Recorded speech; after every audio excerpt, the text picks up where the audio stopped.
अब मेरा आपसे गुजारिश है कि आप हेल्प करें सिक्योरिटी फोर्सेस की, इस टाइम खबर दें उनको, बताएं कहाँ पे हैं, कोई आपको दिखता है ऐसा संदिग्ध आदमी तो उसके बारे में खबर दें फोर्सेस को। नहीं, लेकिन ये तो अलग ही एक डर का माहौल फिर पैदा कर रहे हैं ना जीडी बख्शी साहब। सब तो पूरा का पूरा परसेप्शन और नैरेटिव का खेल है, लेकिन ये क्यों डर रहे हैं? डर तो आतंकियों को लगना चाहिए, डर तो उनके मददगारों को लगना चाहिए, और मदद जो जो कर रहा है और उसको डर लगना ही चाहिए इस वक्त। नहीं, बिल्कुल लगना चाहिए। जो ऐसे लोग जो उसमें इन्वॉल्व हैं, they will have to be brought to justice. कोई सवाल नहीं है कि इस तरह की नीच हरकत जो है वो अनपनिश चली जाए। एब्सोल्युटली नॉट, ठीक है, एब्सोल्युटली नॉट।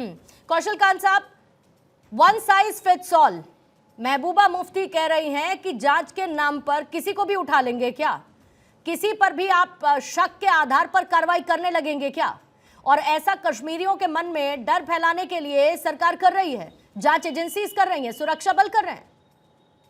पूर्णिमा जी, इतना बड़ा अटैक देश के ऊपर हुआ है और पहली बार ऐसा हुआ कि धर्म पूछ करके गोलियां मारी गई हैं। जैसा कि कपड़े उतार करके चेक किया गया कि धर्म क्या हो सकता है, कलमा पढ़ने की बात की गई है। तो इस बार एक्शन तो होगा, और ऐसा एक्शन होगा जो अभी तक दिख रहा और आगे भी दिखेगा। और जो ये कह रहे हैं ना, किससे सर्टिफिकेट लेने की जरूरत है? सुरक्षा एजेंसीज को, जिस पे डाउट होगा उसको उठाएंगे, उसको पूछेंगे, अगर वो गिल्टी नहीं होगा तो वो छूट जाएगा। जिस आदमी की बात करें ओजीडब्ल्यू हिंदुस्तान में समझ में नहीं आता, कश्मीर वालों को समझ में आता। ओजीडब्ल्यू मतलब ओवरग्राउंड वर्कर फॉर टेररिस्ट, जो आतंकियों के लिए खाना पीना रहने की व्यवस्था करते हैं, उसको ओजीडब्ल्यू या ओवरग्राउंड वर्कर कहते हैं। भारत देश को ये टर्म नहीं मालूम, लेकिन कश्मीर वालों को मालूम है, तभी ये मुफ्ती के जो आए हैं प्रवक्ता वो बोल रहे हैं ओजीडब्ल्यू। पहले तो देश को मालूम है ओजीडब्ल्यू कहते किसको है। वो लोग जो सफेद पोश होकर के गद्दारों की तरह रहते हैं हमारे आपके बीच में और आतंकियों का मदद करते हैं, उसको ओजीडब्ल्यू कहते हैं। उस ओजीडब्ल्यू ने यह कबूल किया था सिक्योरिटी एजेंसीज के वर्जन के मुताबिक। आप सिक्योरिटी एजेंसीज के वर्जन को दरकिनार करते हुए केवल वोट बैंक और टेररिस्ट के साथ खड़े होने की गलती कर रहे हैं, और ये पहली बार नहीं कर रहे हैं। उसने कबूल किया था कि वो लश्कर के ठिकाने को जानता है। उसने ये कबूल किया था कि वो जो 23 अप्रैल को दुर्घटना हुई थी, आतंकी दुर्घटना, उसके साथ वो जुड़ा हुआ था। ड्रोन की फुटेज वो रिलीज करके पूरे देश को सिक्योरिटी एजेंसीज ने दिखाया है। उसने कुलगामा में जो तंगी गांव है के जंगल में आतंकियों के लिए खाने और उनके लिए जो चीजें मुहैया कराने की कोशिश की थी, और उसने खुद कहा था, जब उसको डर पड़ा तो उसको खुद कहा कि मैं ले चलता हूं वहां पे। तो वो ओजीडब्ल्यू नहीं तो क्या आपका भाई था? और अगर आपका भाई भी था और ओजीडब्ल्यू था तो उसके साथ यही होना चाहिए। उसने तो सुसाइड किया, उसका वीडियो भी जारी हुआ है, जाकर के देखिए। पर यहां पर बैठ करके मुफ्ती जी जो है वो पहले से ही, क्योंकि आतंकी की गोद में मुफ्ती का पूरा खानदान रहा है, मुफ्ती की बेटी को छोड़ा गया आतंकियों के बदले में, तो इन्हें पाकिस्तान और टेररिस्ट से बहुत मोहब्बत है। आप ये देखिए, इन्होंने जब कुछ आतंकियों के घरों को गिराया गया था तो इनका पहला स्टेटमेंट क्या था 27 अप्रैल को? बेकसूरों के घर ना गिराए जाए। उसी के बाद दूसरा स्टेटमेंट उसी से जुड़ा हुआ दिया था उन्होंने, खामियाजा ना भुगतना पड़े। तो ये डरा किसको रही हैं? गद्दार और कश्मीर में बहुत फर्क है। जो कश्मीर का नागरिक है और जो गद्दार है उसमें बहुत फर्क है, और जो भी गद्दार होगा उसके साथ गद्दारों जैसा ही व्यवहार होगा। ठीक है, शौकत साहब जल्दी से जवाब देंगे इसका, फिर उसके बाद नीलोफर जी आपके पास, और फिर अनिल आपके पास, और बख्शी साहब फिर आती हूँ आपके पास। देखिए, मैं ये कह रहा हूं, अगर आपको लगता है कि इन्वेस्टिगेशन के बाद कोई आदमी इन्वॉल्व है, वो ओजीडब्ल्यू है, वो मिलिटेंट्स के साथ लिंक्ड है, वो किसी तरीके से भी जो है वो गद्दार है, मैं कहता हूं उसके ऊपर देश में कानून है, कानूनी कार्रवाई उसके ऊपर होनी चाहिए। आप एक आदमी को कस्टडी में रखते हैं, कस्टडी का मतलब पता है आपको? मैं बीजेपी के प्रवक्ता से पूछना चाहता हूं, आप किसी को कस्टडी में रखें और कस्टडी में रखने के बाद उसको आप ये कहें 5 किलोमीटर दूर जाके उसको आप गोली मार के उसको नाले में फेंक दें, और बाद में इंक्वायरी में इसका क्या सबूत है? सामने क्या सबूत है? डिफरेंट आए। इसका क्या सबूत है आपके पास? इसका सबूत क्या है जो आप बोल रहे हैं? नहीं, बीच में मत बोलिए, बीच में नहीं बोल रहा, बीच में नहीं बोल रहा। शौकत चौधरी जी, जो आप कह रहे हैं, सबूत क्या है? शौकत चौधरी साहब जो आप कह रहे हैं, मेरी बात इधर सर एक वीडियो स्क्रीन पर चल रहा है, एक सेकंड कौशल जी, एक सेकंड,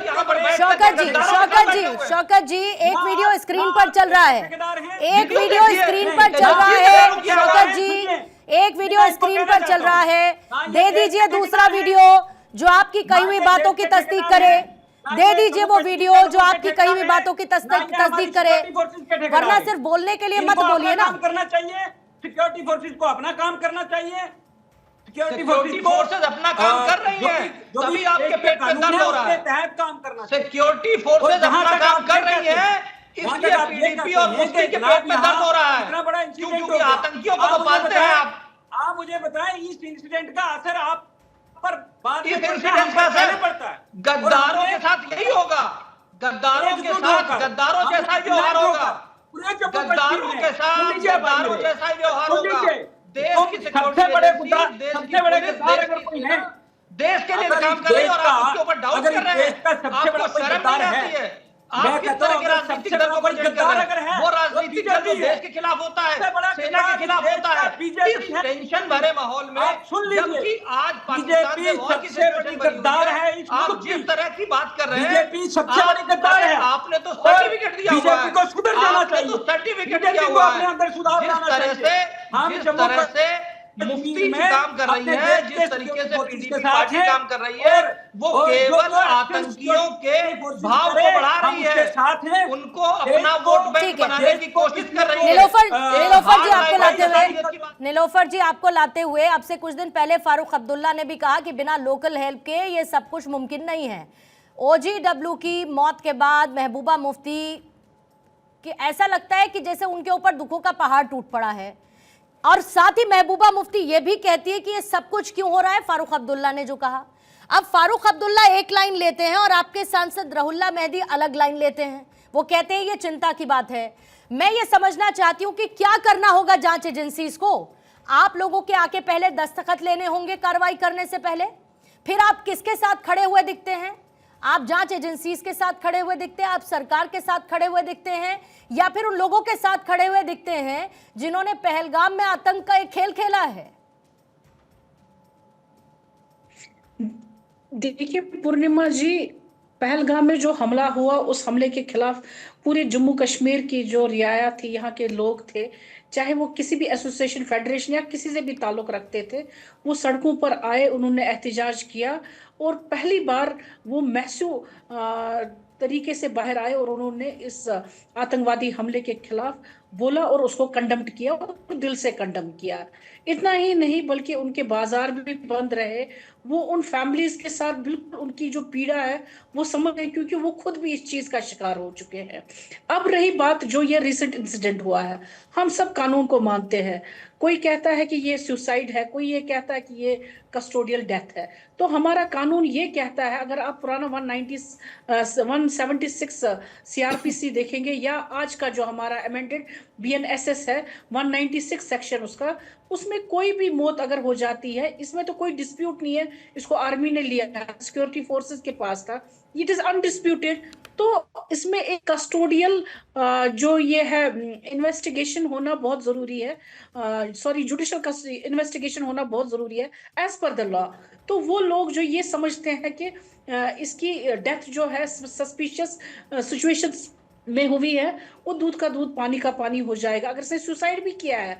अदरवाइज भी also it is necessary as per law under section 196 BNSS, तो उसमें एक जुडिशियल इंक्वायरी होना बहुत मस्ट है, जिसमें विटनेसेस को या इसकी फैमिली मेंबर्स को या जो भी एविडेंसेस हमारी फौज के पास है वो दे सकते हैं, वो तो ये प्रूव हो जाएगा हर किसी के लिए। मुझे नहीं लगता है ये एक ऐसा इशू है जहां पर हमें बहस करने की बख्शी साहब, मैं इसके जवाब के लिए बख्शी साहब मैं आपको लाना चाहूंगी सर। आपने बहुत जंगें लड़ी हैं बख्शी साहब जी, इसमें मैं सच में चाहती हूँ कि जरा इन लोगों को प्लीज आप बताइए, PDP-NC के जो प्रवक्ता बैठे इन लोगों को प्लीज बताइए, इनको ये बात क्यों नहीं समझ में आती कि लोकल सपोर्ट किस कदर मिलता है आतंकियों को, OGW किस तरीके से काम करते हैं आतंकियों की मदद करने के लिए, और कैसे इन लोगों ने कश्मीर को खा लिया है और अब इन पर कार्रवाई होती है तो इन लोगों को तकलीफ होने लगती है। बख्शी साहब को तकलीफ होती है पूर्णिमा जी, इनको रुकिएगा, तकलीफ होती है। नीलोफर जी, देखिए, नीलोफर सारे जी। लोग आप सही आतंकवादी फरमा रही हैं, यहाँ के हैं। सारे लोग आतंकवादी हैं। टेररिस्ट कार्रवाई बगैर OGW के सपोर्ट के नहीं हो सकती।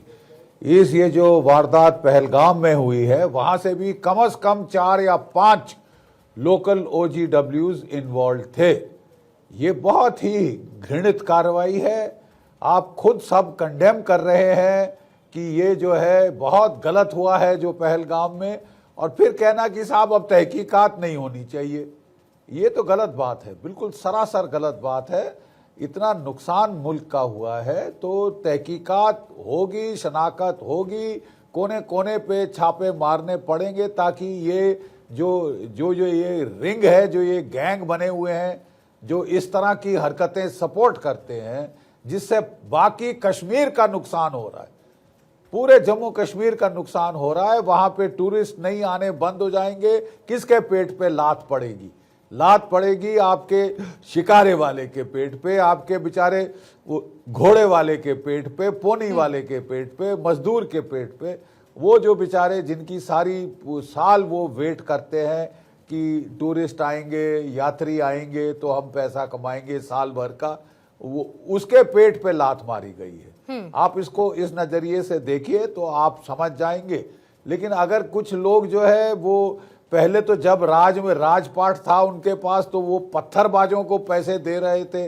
वो जो पत्थर फेंकते थे उनको चुन के शाम को फिर वापस दे दिया करते थे कि और मारो, सिक्योरिटी फोर्सेस पे पत्थर मारो वगैरह वगैरह। बड़ी मुश्किल से ये दौर खत्म हुआ है। शांति आ रही थी, पीस आ रही थी, वहां अमन चैन आ रहा था। ये पाकिस्तान को गवारा नहीं हुआ तो उन्होंने इनको हड़काया, जो अपने लोकल OGWs थे, और उनकी जो है मदद से इतनी घृणित कार्रवाई करी है, ऐसा नीच हरकत करी है। कोई दुनिया का आदमी उसको जो है